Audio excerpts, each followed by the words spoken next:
So today we're going to cook a deer tenderloin or a backstrap, and it's been in the freezer, one from last year. And I'm going to show you how we prepare it to get it ready to cook.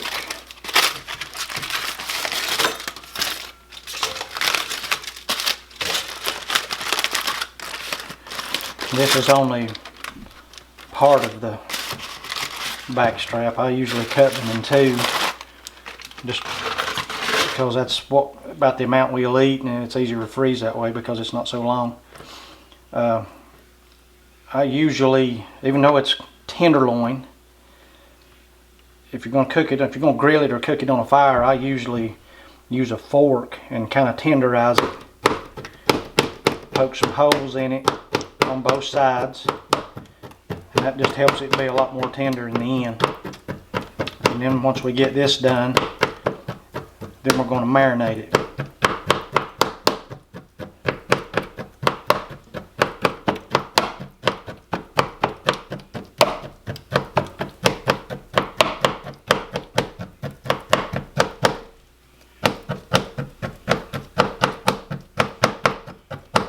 A lot of people don't do this, I don't guess, but I always have, and it seems to help. It just makes it really, really tender.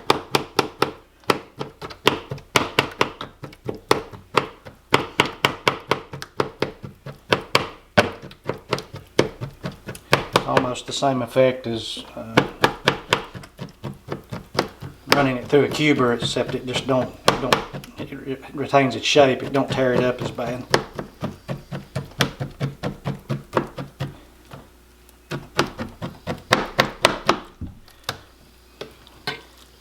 And I usually turn it over and do it again from the other side.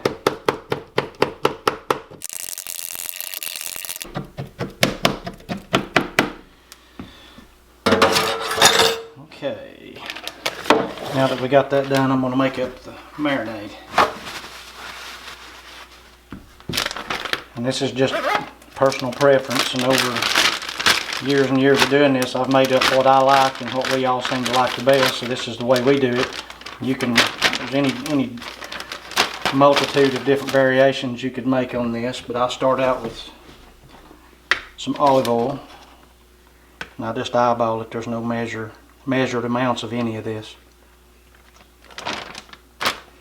Looks like about maybe a cup and a half, 2 cups. Yeah, a cup and a half probably. And then some Worcestershire sauce. And I use it quite liberally. And I just usually go on the color in the bag, other than how much or any measurement. Probably a cup of that. Yeah, maybe so. Yeah. And some salt. And I use a little bit of salt, no measured amount. I just dump some in my hand. It's like about a teaspoon and a half, maybe.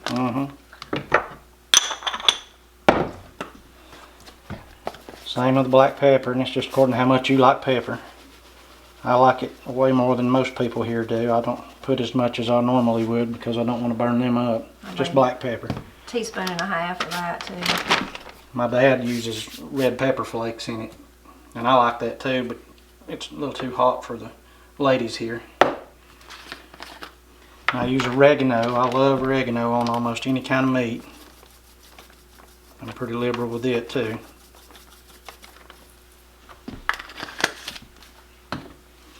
Or about a half a teaspoon of oregano, would like. Garlic powder. About a half a teaspoon of it. And then this is something I've come up with in recent times, a little bit of honey drizzled on it. And that, not much, you really can't taste the honey, it just adds just the slightest amount of sweetness to it that I seem to like. And everybody else here seems to like it too, so I just kept doing it. And what this ends up probably being is around about a heavy tablespoon maybe of oil, or of honey.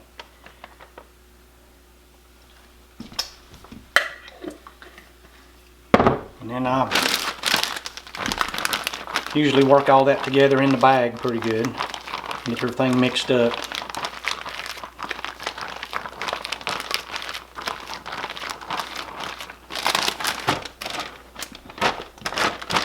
And then just drop the meat in the bag.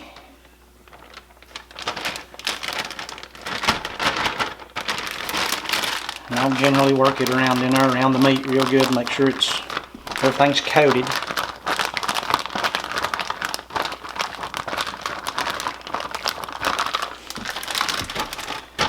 And then I'll push the air down. I'll push the air out of the bag to get all the air out, to be sure that the meat stays encapsulated in the marinade. Just keep pushing it until it tries to come out the end of the bag, and then that's as far as you can go. That gets almost all the air out.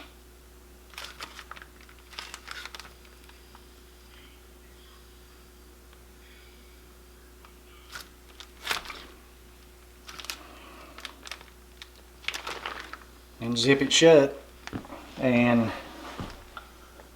we'll put that in the refrigerator for the remainder of the day until we're ready to cook this afternoon. And the marinating time is, I mean, it varies. You can do it overnight. You can do it for 2 days if you want to. We usually do it, you know, 5-6 hours ahead of time, and that seems to be plenty for us.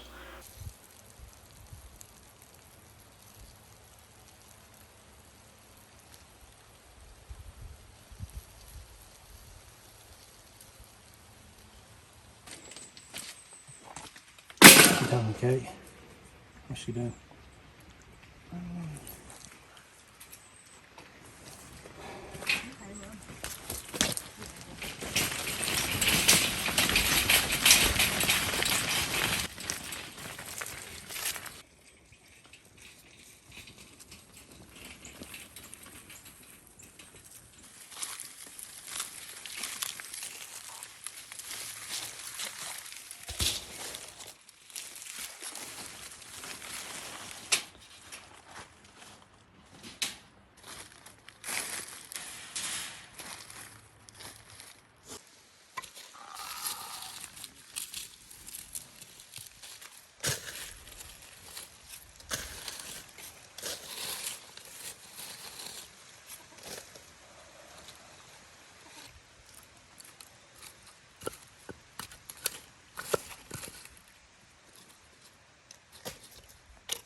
He's got an 80 model Strat, and he's got another Epiphone Les Paul. So that Strat was pretty. Do you have it with him? No, it was a picture. Oh. It was beautiful. Today's the 13th. I forgot Thursday the 11th is not only Veterans Day, but that's the day my Les Paul was made, so it turned a year old. Mine was made in the spring. It'll be a little while. Yeah. Never owned a guitar that's so new. I told him if I had the money, I'd have bought an old one, but even the ones from 2000 are pricey.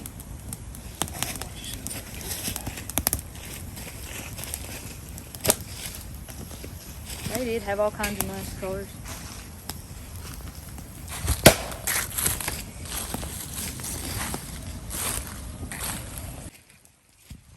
What's the cars going by?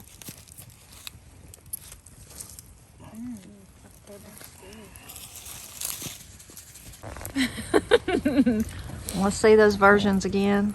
Okay, this is my version. This was my version. This was the dance. I don't care. I have no shame. I don't care what they see.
So when you throw ivy or laurel leaves onto a fire, you get a wonderful popping sound.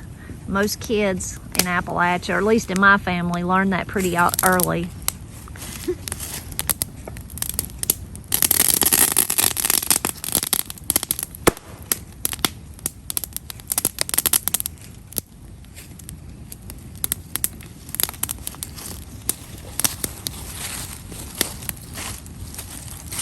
Of course, one of the old Appalachian sayings is that whoever plays in the fire pees in the bed tonight, Katie. Katie, you gonna wet this bed? The joke's on you. I done wet my own pants. I'm sick. I'm just joking. Look at them. They ain't wet, are they?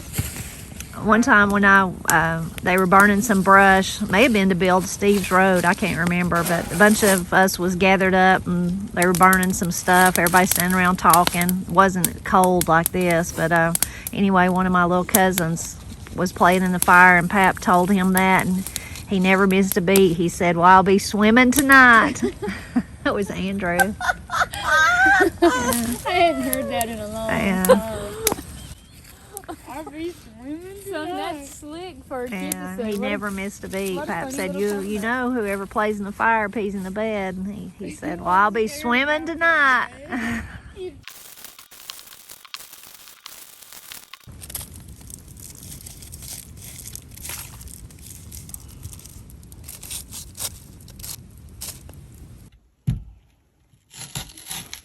So what is happening with these onions? I'm gonna bake them. Put some butter in them. I've never seen this done before. Have you guys done this before, you and Dad? I mean, We have. Maybe you just weren't paying attention. Maybe you thought we cooked them some other way. maybe. Okay, we'll save that to go in something else, but these are the ones we're going to use.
get the meat. And then get the meat.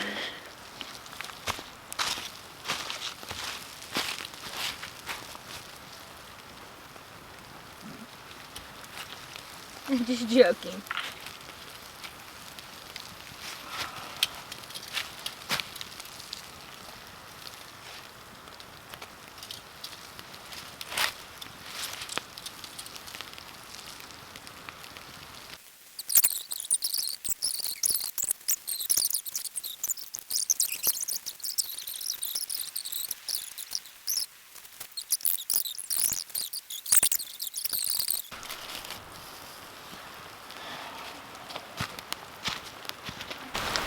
Getting ready to get some flamage.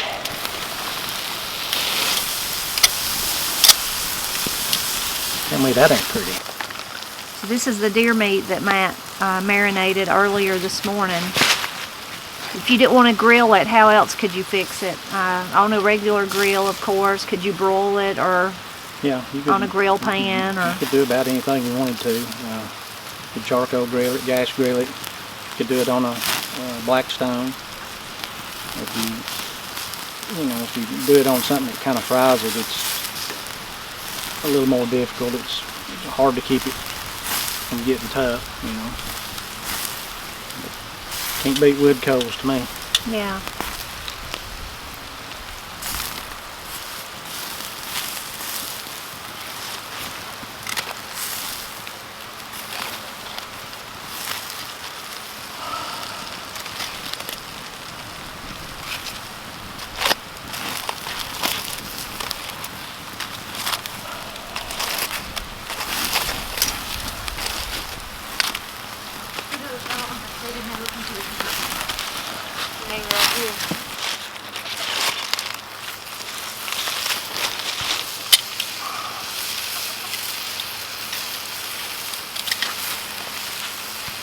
Throughout the cooking, Matt uses the marinade to baste the leftover marinade. Of course, after you're done, you just need to discard it.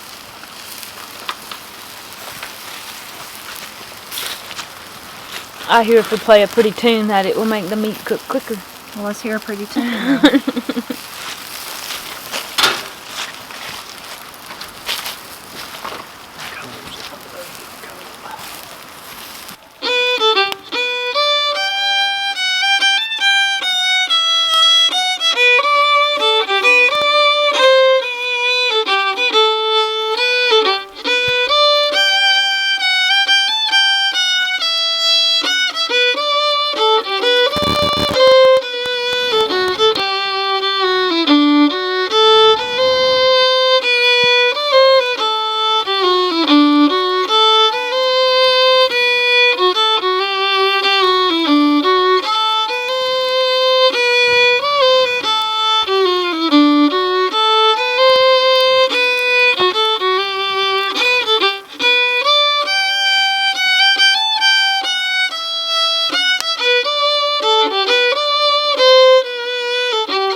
Cold weather has finally arrived here in southern Appalachia. We've been having temperatures down in the low 30s. I don't think we've hit 20 yet, in the 20s, but in the next few days the forecast is for the upper 20s overnight.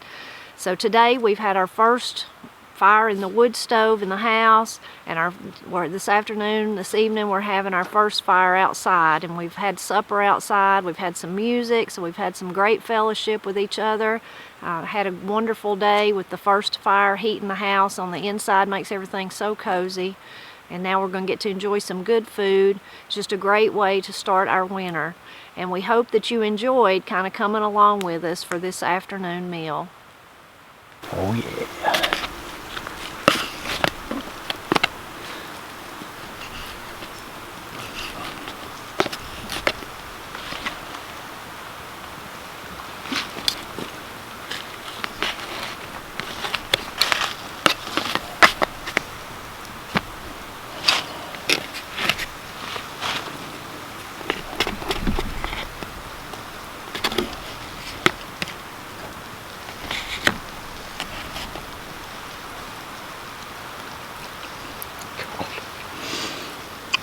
Good? We ain't nobody to chopped out. Very good.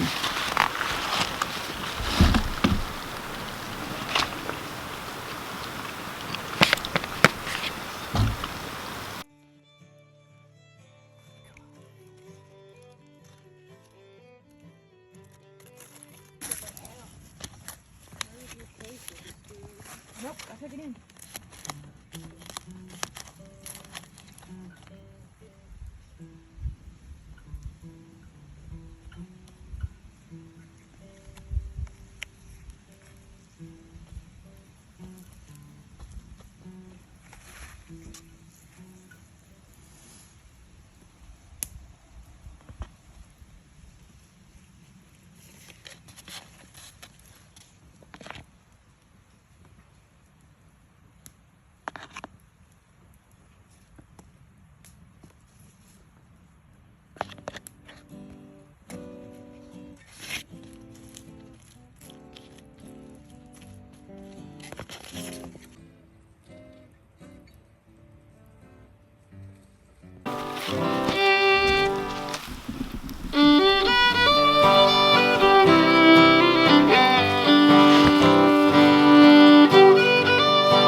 See, Mo, the little idea I had about getting us a little small camper to pull behind my Toyota and we'd go camping and do this on the weekends as we age. Yeah, it'd be nice. Are you I game? like it, yep.